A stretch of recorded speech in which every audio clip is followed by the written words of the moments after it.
Yeah. So for the AI Film Challenge, um, they actually provided some guidelines for like the criteria on that end.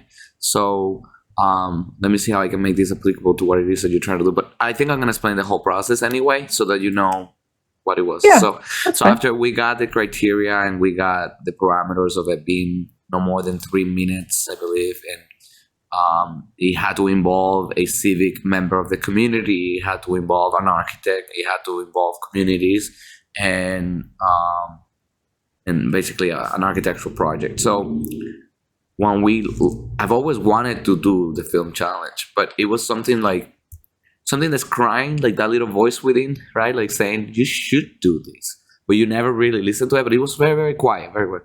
So once the director of like media moved from Utah to Massachusetts, he wasn't a part of Flow and came, and he's actually my cousin too. We started Nice. playing with ideas of different things, and then I got the email of the AIA Film Challenge, and I was like, ooh, we have a very clear narrative of what it is that we do and that what it is that we want to do as a legacy for Flow. So an individual goal for me and my business partner. How can we tell that story? And then we started looking at the things that we had already done. Like we went to some middle schools and some preschools before, and then within that same bracket, when the email came, then we also had already scheduled some events with children. So we're like, why don't we use some of that?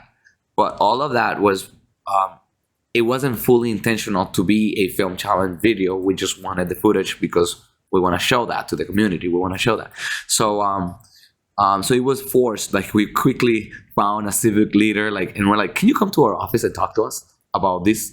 And they saw what we're doing. They're like, oh wow, I have a lot to say about it. It's like, no, it's got to be within a certain amount of time because we don't have a lot of time, but we could talk more. And then they want a certain amount of people. Like it couldn't just be one person.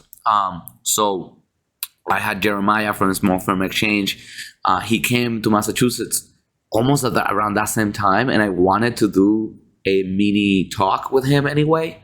And that actually was the how Flow Talk was born, which is a playlist within Flow where I talk to either a client or an influencer or somebody within the community in like AAC, right? So that we can inspire other people, so that their stories resonate with other people's stories. Like we, at the end of the day, are not really that different.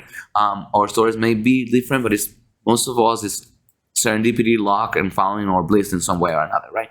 So and that teaches other people that, well, they can do it, and I can probably do it too. So it starts inspiring other people. So we grabbed all of those different clips, and we did a little cartoon set story, right? Like quickly, like, okay, so first, well, we got to start. We need to start with something impactful. So it was just those words of the numbers in from the mayor actually saying that we need more minorities. Like this is ridiculous, right? So it was like the numbers were shocking. So that would get people's attention right away. Then some footage at the beginning that will like show a little bit of what is this about, like what's going on. And because I was so clear with the narrative, and I could control me, I decided, like, let me just sit down and candidly and frankly tell the story, and we'll see how we crop it, and we'll use that in the background. And then I'll be mainly throughout the whole video telling that story, but others will support that story. Like then the Yeah. civic leader will come, and then Jeremiah will come and talk, and then the images will show that. And then we end with the faces of all of the members of Flow Design Architects, because that's the pipeline we're changing, like all of us, right? So and that was clear, that was simple. It was hard, and we were lucky to win. That was like a lot of luck, and I guess because we're rooted in communities, it's really like, well, why not? Like everybody would want to vote because but it was like doing it again. I would probably, which we are already, now we're intentional. Like everything we're recording, we're intentional. Because it was hard also to get waivers. You have to get waivers from everybody and the children and the schools. And there are things like that you're like, you don't think about them, but you Right. need to get all those permissions. Otherwise, you can get in big trouble. So getting the waivers, getting all of the members that we want to get, make sure that we had enough to cover the story. An important thing that we did, and we did it like 4 days before submission, was that we had 3 members of the Flow office that were not involved at all in the video go in, read the criteria for the jury, and apply. And there were simple things like, where is the AIA logo? It's a requirement. We're like, we're going to put it at the end. It's like, I don't see it. Another one is, well, that's 3 minutes, 2 seconds. Should be 3 minutes. Let's do that.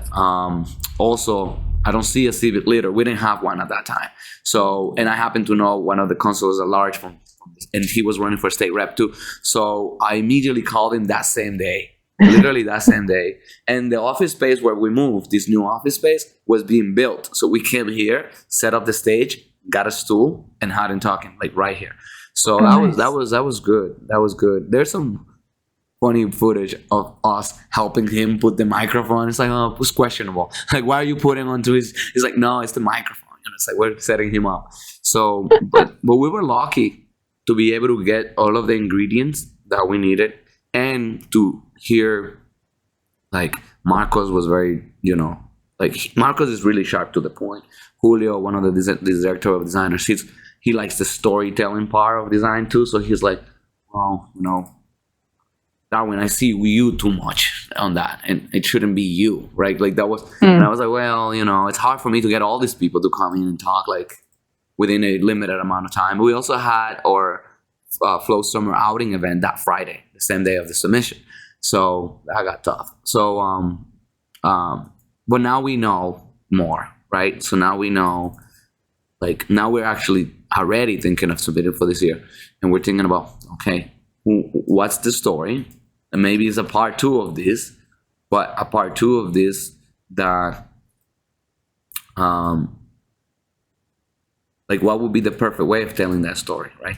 So I don't know yet. So I'm basically thinking out loud right now, like maybe grabbing an individual that we met when he was or she was in high school, and maybe like they're already on the last year of architecture school, and like maybe using that person within the different contexts, right? Like, this is what it would take, right? So that other people see it. Because a lot of people think that they are powerless on this pipeline thing. It's like, well, you're not powerless.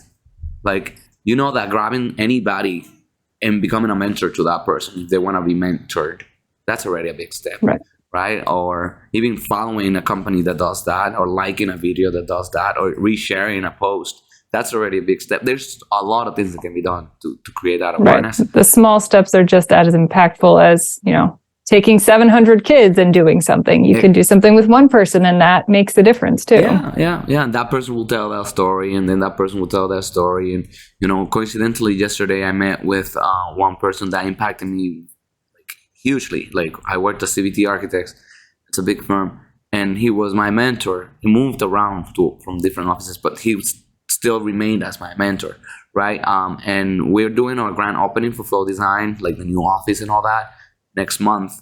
And I was thinking of all the people that have impacted my life the most. I did like a little bubble diagram, because this is me, and what all the people that have fed me, And it was really just an exercise to know who to invite to the grand opening. We can't invite 1,000 people, but and like, the funny thing is, he was at the award ceremony yesterday for this projects award for the local chapter of the AIA here, and I was a jury. So it was like, wow. And the guy had already moved. He moved to Brooklyn. He actually is running another company. He's the CEO of a completely different company.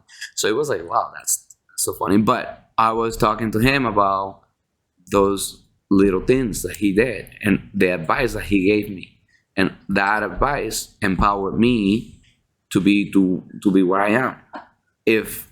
And the way I put it was, who are those people that if I didn't have them in my life, it would be like missing a tooth, like I'm missing something big, it's like, wow, that. So, and it was like a self-teaching moment, because like, social media, it's a distraction, and where a lot of people want to like a lot of people and get a lot of attention. And like, when you look at your circle, these are all the people that really mattered. at the very end of the day, like these are all the people that, you know, and then how do you give that back? And who wants to receive that back? You know, and continuing that chain. But that's a segue into how we got that done. So